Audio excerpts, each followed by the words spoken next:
Hello, and welcome to another episode of Ask an Assistant, the podcast for executive assistants and the people that love us. I'm your host, Jess Lindgren. Let's get to work. 2025, it's here. Welcome, everybody. I really hope that you are all feeling rested, recharged, ready to rock here in the year 2025. I was able to take some time fully off. There were many days over break that I literally didn't even open my laptop, which felt great. A couple of those days were unfortunately spent being sick. When you're seeing a lot of people, we went to several holiday parties. We spent a lot of time with my mom, my brother, my sister-in-law. We're all in town from Minnesota. My sister and her family live quite close to us. So we definitely spent a lot of time seeing a lot of other people. Just kind of a, really miserable cold experience, which if you listen to the last episode, you definitely got a taste of. Thanks for bearing with me through that, but I am feeling much, much better here in the new year. And again, hope all of you can say the same. I hope that you were all able to take some time off in whatever measure that was afforded to you. And that you've got a lot of exciting stuff coming up this year, because I know I sure do. So we're here with my annual housekeeping episode. Today, we're going to talk about how and where you listen to the show, events that I'm working on, either hosting and or participating in, which I'm really excited about, supporting my work through Patreon and or Substack, and opportunities to work with me in 2025 and beyond. So without further ado, if you are listening on Apple Podcasts, as of the iOS 17 update, which at least a year ago, I'm not 100% sure which iOS we're on now, but since that update, you have to engage with the show regularly to be able to receive new episodes.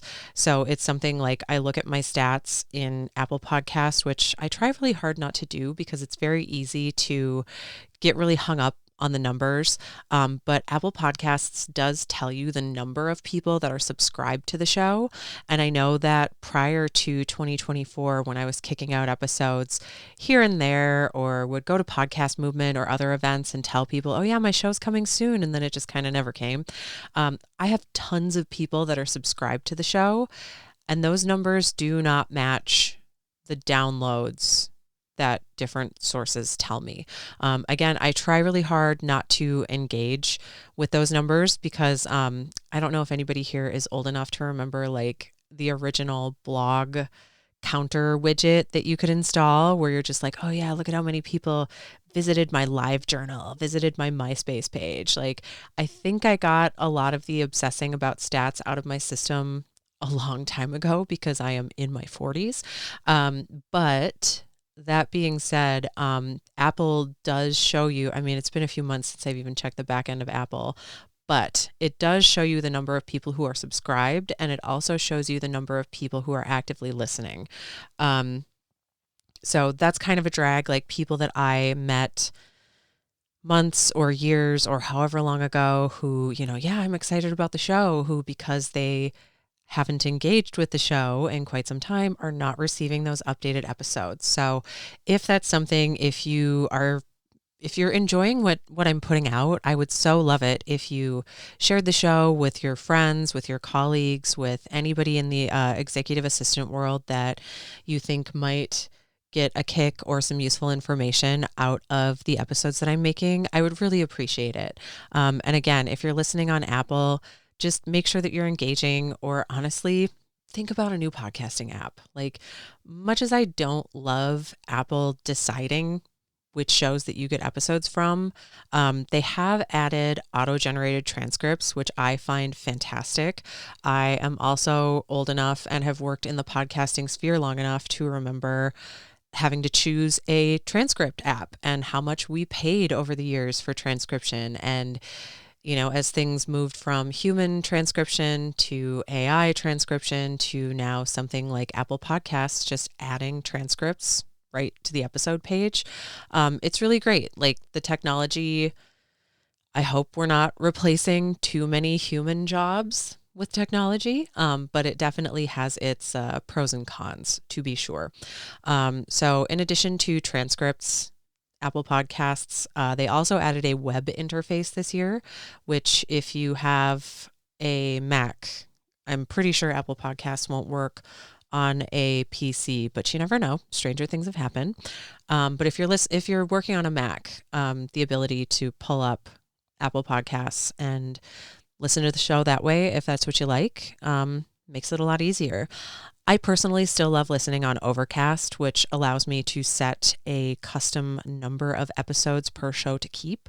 There are some daily podcasts where if you don't keep up on them, they just pile up and get out of control. So like I do kind of understand the iOS making you engage with the show to keep serving you up the show, but I don't know, like I subscribe to the show, so I still want you to kick me the episodes. I really appreciate it that Overcast gives you the option to set anywhere from 1 to unlimited. I think it's like 1, 3, 5, 10, and unlimited are the number of episodes. So when things pile up, you can do one of two things. If I know that there's a show that just like 1 to 7 times a week kicks out new content, I'll listen to it when I see something interesting and delete the rest. I set those to like the 5 to 10 mark. And if there's a show that I really love, that I have it's not a bad habit, but I have a habit of just like listening to it the instant it comes out. The Bechdel cast comes to mind for me on that one. I love Jamie and Caitlin, and I'm subscribed to their Patreon. I'm subscribed to the main feed. Like I still feel like even though they kick out 6 episodes a month, it's not enough. And so I have to listen to my regular like newsy stuff, my pop culture stuff, while it's still topical. And then I can let stuff like the Bechdel cast or You're Wrong About pile up. And then I can listen to those when I'm ready, or when my pop culture stuff is taking a break, or when I need a change of pace from news and pop culture. So that's a really nice feature of Overcast if that's something that you're interested in. You can also set custom speed settings, which is really fun. You can either set just like a default. My favorite is the pause skipping. So it's kind of like an auto smart feature. If you've ever worked in podcasting, audio, broadcasting, TV, whatever, and you've seen a waveform, I think, whatever an audio file is called. And you can see the long pauses, the long stretches where there's nothing happening on the music. Overcast has a really great feature where it will just shorten those pauses, and you can set that to be kind of an overarching default setting to be the auto skip pauses, or you can also set like per show. So you can go in and just say, okay, for show A, I really want to listen to that on 1.25 speed. Show B, they talk so slow, I'm going to put them up to 1.5 or 1.7. And I think it goes all the way up to like 3 times speed. I don't know who's speed running podcasts, but the customization is really nice. And the ability to set it show by show or just an overall default is incredible. For my show, it does mess with the intro and outro music, which I am hoping to fix in 2025. There is a pause, like after the dun dun dun dun dun dun dun dun dun dun dun. There's supposed to be a little pause there, and on Overcast, it skips the pause and just goes right into the second set of beats. So if you listen on Overcast or something with smart speeds, or you're listening to it on 1.25 or higher, you wouldn't notice anyway. But I notice, and I am hoping to fix that. But again, still totally worth it. I love the customization, and I love it that when you subscribe to a show, the app doesn't decide to just stop serving you new episodes, which is really nice. I have noticed too that Spotify is gaining a lot of ground. Shows that I love that have maybe tens or hundreds of reviews on Apple Podcasts, they have thousands, if not tens of thousands of reviews on Spotify. I did a little poking around in the app earlier today, and it looks like Spotify doesn't do text reviews. Like there's not a differentiator between just like tapping 5 stars or maybe like a review that has text around it. Excuse me, carrying a little bit more weight. It looks like it's just straight star ratings. And then you can also leave comments on individual episodes, which I don't know if I'm fully on board with that. I am hoping to do a little more digging into Spotify for podcasters, like the back end of it, to see if I have to moderate comments. Like, can I turn them on or off? Do I have to say yes or no to every comment? Can I take something down if it's super offensive? Like, I'm not 100% sure how I feel about a podcast episode basically being treated like a blog post. Like, that's a really interesting development to me. It was also very interesting to see that Spotify now has video podcasts. So you can like watch a podcast in the Spotify app, I guess. I don't know. There's a lot for me to learn there.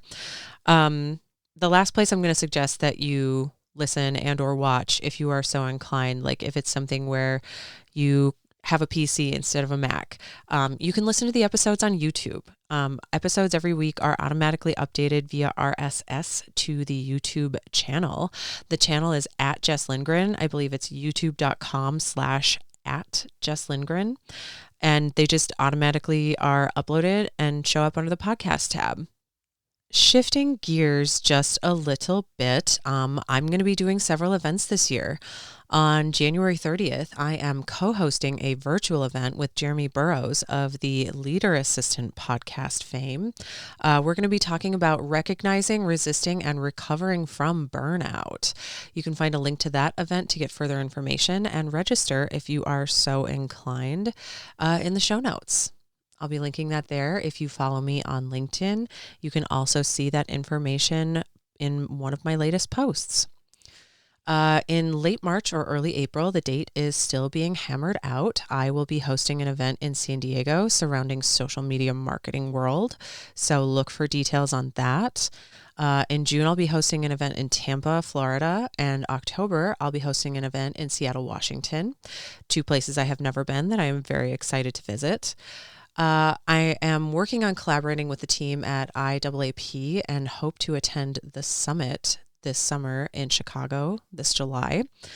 If there's enough interest in Central New York, I would love to host a regular meetup for administrative professionals in Syracuse. So if that's you, drop me a note and I will make it happen. And the final update I have for you in the event sphere is I am in the early stages of planning an in-person event in San Diego for Q3 or Q4. Details yet to come, but I am so excited to be spending more time on the West Coast. I'm originally from Minnesota, spent 3 years in San Diego. Now I've been in New York for 3.5 years. I miss California every single day. And I'm relishing the opportunity to come back, spend more time on the West Coast. The time zone just really agrees with me. I miss the ocean. I love palm trees, and some of my favorite restaurants are in San Diego, and I cannot wait to come back. So there is that. Shifting gears again, topic number 3. At present moment, there are 0 plans to have advertisers on Ask an Assistant. Although, that being said, if there's anybody out there listening from Steelcase, Cartier, Rolex, and or Longchamp, if you are out there listening, hit me up because I would love to work together. Like, we will figure it out. I have details. I have ideas. Trust me. I think it could be really incredible. So again, Steelcase, Cartier, Rolex, Longchamp, hit your girl up, askanassistant.com. I'd love to work with you. But that leads me to the Substack and or Patreon. Things for Patreon and Substack fell a bit off the rails in 2024. My last card party event in June hit me way harder than I was anticipating. And I am working to have better systems and processes in place for 2025 and beyond to keep a regular schedule of updates on those platforms. One of the things that I did is purchase some travel mics so I can record from literally anywhere. I've also tested a couple episodes in 2024. I recorded directly from my iPhone, which is fine. Like, the best microphone for a podcast is the microphone that you have. And if the content is good enough, people can kind of forgive some of the less than perfect audio quality that might be coming through. I will also be adding the option to support the show through Apple Podcasts, even though just 10 minutes ago I said how annoying I find Apple Podcasts. People contain multitudes, myself included. That's all I can say. And the final update I have for housekeeping this January is I would love to do more one-on-one and group coaching in 2025. So if that's something that you are interested in, something that you're looking for, I would love to chat and see if I'm a good fit for what it is that you need. Reach out to me, askanassistant.com. You can click on contact at the top of the page. I will get in touch and we'll go from there. So that's everything I've got for today. I hope 2025 has as much awesomeness on the horizon as it does for me. And until next week, as always, take care.